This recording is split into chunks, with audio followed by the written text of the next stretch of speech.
ఆ! నమస్కారం మా అందరికీ.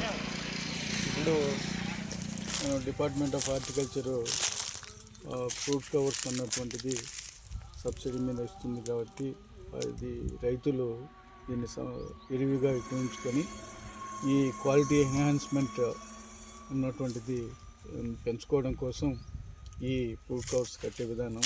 తర్వాత ఇప్పుడు ఈ బెనీషా వెరైటీలో తీసుకుంటే ఇది కోడిగుడ్డు సైజు దాటి ఉన్నటువంటి ఈ ఫ్రూట్స్ను సెలెక్ట్ చేసుకొని దీన్ని సెలెక్ట్ చేసుకున్నటువంటి ఫ్రూట్ని ఈ విధంగా ఏదైతే ఉంటుందో దాని మీద పక్కగా సైడ్ కొమ్మలు ఉంటే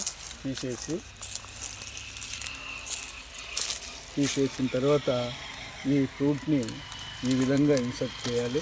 ఇన్సర్ట్ చేసిన తర్వాత చిన్నటువంటి ఫ్రూట్ కవర్ని ముఖ్యంగా ఫోల్డింగ్ చేసుకుంటూ ఈ విధంగా ఫోల్డింగ్ చేసుకుంటూ ఇక్కడ నుండి ఇటు సైడ్ ఫోల్డింగ్ చేసుకుంటూ దీన్ని ఇట్లా టై చేసుకోవాల్సిన అవసరం ఉంటుంది.